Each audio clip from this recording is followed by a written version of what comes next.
কিয়ামতের দিন যখন বর্তমান পৃথিবী ও আকাশ বদলে দেওয়া হবে, মানুষ ও ফেরেশতারা সবাই একত্রে আল্লাহর দরবারে ভয়ে কাঁপতে কাঁপতে দাঁড়িয়ে থাকবে। কারুর কথা বলার সাহস থাকবে না। ঠিক সেই সময় ৭০০ ফেরেশতা একটি ঘর টেনে নিয়ে আসবে, যাকে দেখে পুরো মাহশারের মাঠে এক অদ্ভুত হট্টগোল শুরু হয়ে যাবে এবং প্রত্যেকে ভীত হয়ে পড়বে, যাকে তাকেই দোজখ অর্থাৎ জাহান্নাম বলা হয়, যার মধ্যে ৭টি স্তর ও ৭টি দরজা রয়েছে। ৭টি স্তরে বিভিন্ন ধরনের লোক ফেলা হবে এবং এই সব দরজা সেখানে বিভিন্ন গুনাহাগারদের নামে চিহ্নিত করা হয়েছে, যেমন মুশরিক, মুনাফিক, কুফরকারী এবং এছাড়াও যারা অপরাধী, যেমন গীবতকারী, সুদঘোর, ব্যভিচারী, চোর, এই ধরনের লোকেরা থাকবে। আর সেখানে শুধুমাত্র দুটি জায়গা আছে, জান্নাত ও জাহান্নাম। তাই আপনারা এই ভিডিওর মাত্র কয়েক মিনিটে জাহান্নাম সম্পর্কে দেখে জানতে পারবেন। তাই আপনাদের কাছে অনুরোধ, এই ভিডিওটি পুরোপুরি দেখুন এবং আপনার বন্ধু ও পরিবারের সদস্যদের সাথে লাইক, কমেন্ট ও শেয়ার করে অবশ্যই দেখান।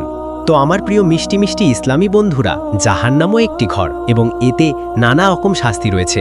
আগুনের শাস্তি, ধোঁয়ার শাস্তি, ঠান্ডার শাস্তি অর্থাৎ এমন বরফের জায়গা যেখানে ঠান্ডায় হাড় গলিয়ে দেওয়া হবে, আর ধোঁয়ার শাস্তি এমন যে মানুষ শ্বাস নিতে পারবে না। আর আমার বন্ধুরা, জাহান্নামে তীব্র অন্ধকার ও কালো আগুন আছে। নবী পাক সাল্লাল্লাহু তাআলা আলাইহি ওয়াসাল্লাম ইরশাদ ফরমান, দুনিয়ার আগুন জাহান্নামের আগুনের সপ্তম অংশ মাত্র, আর জাহান্নামের আগুনে আলোর কোনো নাম নিশান নেই। এটি বদকার ও কাফিরদের থাকার জন্য তৈরি করা হয়েছে। কাফিররা এতে চিরকাল বন্দী থাকবে। আর যখন জাহান্নাম কুফার, মুশরিক ও গুনাহাগারদের দিয়ে ভরে যাবে, তখন এর আগুন আরও প্রজ্বলিত হতে থাকবে। জাহান্নামের আগুন এত তীব্র যে যদি এর একটি সূচের ছিদ্রের সমান অংশ দুনিয়ায় খোলা হয়, তাহলে পুরো পৃথিবীর মানুষ এর গরমে মরে যাবে। আর যদি জাহান্নামের কোনো দারোগাকে এই দুনিয়ায় পাঠানো হয়, তাহলে তার ভয়ঙ্কর চেহারা দেখে সবার প্রাণ বেরিয়ে যাবে এবং কেউ জীবিত থাকবে না। জাহান্নামীদের নানা রকম শাস্তি দেওয়া হবে। বড় বড় সাপ ও বিচ্ছু কামড়াবে। জাহান্নামের বিচ্ছু উটের আকারের সমান হবে। আর জাহান্নামের সাপ যদি এই দুনিয়ার কোনো পাহাড়ে একটি দংশন করে, তাহলে সেই পাহাড় টুকরো টুকরো হয়ে যাবে। ভারী ভারী হাতুড়ি দিয়ে মাথা থেতলে দেওয়া হবে। খুব তীব্র ক্ষুধা ও তৃষ্ণা লাগবে। আর যখন জাহান্নামীরা পানি চাইবে, তখন তাদেরকে তেলের তলানির মতো ফুটন্ত পানি ও পুজ পান করতে দেওয়া হবে। জাহান্নামে গুনাহাগারদের খাবার জন্য একটি জাকুম নামের গাছ রয়েছে, যাতে কাঁটাযুক্ত বিষাক্ত ফল আছে। যখন ক্ষুধার্ত জাহান্নামীদের এই ফল খেতে দেওয়া হবে, তখন গুনাহাগাররা এই ফল খেলে তা গলায় আটকে যাবে এবং এর কাঁটা গলা থেকে বেরিয়ে আসবে। এটি নামানোর জন্য যখন পানি চাইবে, তখন তাদেরকে মাহে হামিম দেওয়া হবে। মাহে হামিম এমন ফুটন্ত পুজ যে এটি পান করলে অন্ত্র টুকরো টুকরো হয়ে বেরিয়ে যাবে। তৃষ্ণা এত তীব্র হবে যে উটের মতো তৃষ্ণায় কাতর হয়ে এই পুজের ওপর পড়ে যাবে। যখন শাস্তির কারণে তারা মৃত্যু কামনা করবে, তখন মৃত্যুও আসবে না। তখন তারা একে অপরের সাথে পরামর্শ করে জাহান্নামের দারোগা হযরত মালিক আলাইহিস সালামকে চিৎকার করে ডাকবে এবং বলবে, এবার তোমার রবের কাছে আমাদের কাহিনী শেষ করে দাও। কিন্তু হযরত মালিক আলাইহিস সালাম 1000 বছর পর্যন্ত কোনো জবাব দেবেন না। তারপর 1000 বছর পর বলবেন, আমাকে কি বলছো? তাকে বলো যার অবাধ্যতা করেছ। তখন তারা আরও 1000 বছর ধরে আল্লাহ তাআলাকে ডাকতে থাকবে, কিন্তু আল্লাহ তাআলাও 1000 বছর ধরে কোনো জবাব দেবেন না। তারপর তিনি বলবেন, দূর হও, জাহান্নামে পড়ে থাকো, আমার সাথে কথা বলো না। সেই সময় কাফিররা সব ধরনের কল্যাণ থেকে নিরাশ হয়ে পড়বে এবং গাধার মতো জোরে জোরে চিৎকার করে কাঁদবে। প্রথমে চোখের পানি বের হবে।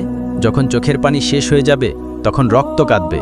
কাঁদতে কাঁদতে গালে সুইয়ের মতো গর্ত পড়ে যাবে। কান্নার রক্ত ও পুজ এত বেশি হবে যে তাতে নৌকা ভাসানো হলে তা ভেসে যাবে। জাহান্নামীদের চেহারা এমন ভয়ঙ্কর হয়ে যাবে যে যদি কোনো জাহান্নামীকে এই দুনিয়ায় তার সেই রূপে আনা হয়, তাহলে তার কদর্য চেহারা ও দুর্গন্ধের কারণে সবাই মরে যাবে। শেষে কাফিরদের জন্য এমন হবে যে প্রত্যেক কাফিরকে তার উচ্চতার সমান একটি সন্দুকে বন্দী করা হবে। তারপর আগুন জ্বালানো হবে এবং আগুনের তালা লাগানো হবে। তারপর এই সন্দুকটি আরেকটি আগুনের সন্দুকে রাখা হবে এবং তাদের মাঝে আগুন জ্বালানো হবে। এতেও আবার তালা লাগানো হবে।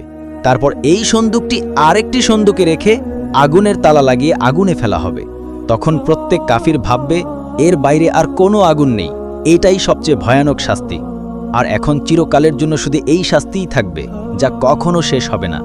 যখন সব জান্নাতি জান্নাতে পৌঁছে যাবে এবং জাহান্নামে কেবল তারাই থাকবে যাদের চিরকাল সেখানে থাকতে হবে, তখন জান্নাত ও দোজখের মাঝে মৃত্যুকে ছাগলের আকৃতিতে এনে জবাই করা হবে। তারপর একজন ঘোষক জান্নাতীদের ডাকবে। তারা ভয়ে ভয়ে উকি দেবে যেন এখান থেকে বের হওয়ার হুকুম না হয়। তারপর জাহান্নামীদের ডাকবে। তারা খুশি হয়ে উকি দেবে, ভেবে যে হয়তো এই দুর্দশা থেকে মুক্তির হুকুম হবে। তারপর তাদের জিজ্ঞাসা করা হবে, এটাকে চিনো? সবাই বলবে, হ্যাঁ, এটা মৃত্যু। তারপর তা জবাই করা হবে এবং বলা হবে, হে জান্নাতীরা, এখন চিরকালের জীবন, আর মরণ নেই। আর হে দোজখীরা, এখন চিরকালের জীবন, আর মরণ নেই। সেই সময় জান্নাতীদের আনন্দের উপর আনন্দ হবে, আর জাহান্নামীদের দুঃখের উপর দুঃখ হবে। আর আজ আমরা জাহান্নামকে খুব হালকাভাবে নিয়ে জাহান্নাম জাহান্নাম বলে থাকি, কিন্তু তা করা উচিত নয়। আমাদের উচিত, আল্লাহ তাআলা আমাদের সবাইকে এই জাহান্নামের আগুন থেকে রক্ষা করুন। তাই কমেন্টে আমিন লিখে চ্যানেলটি সাবস্ক্রাইব করুন।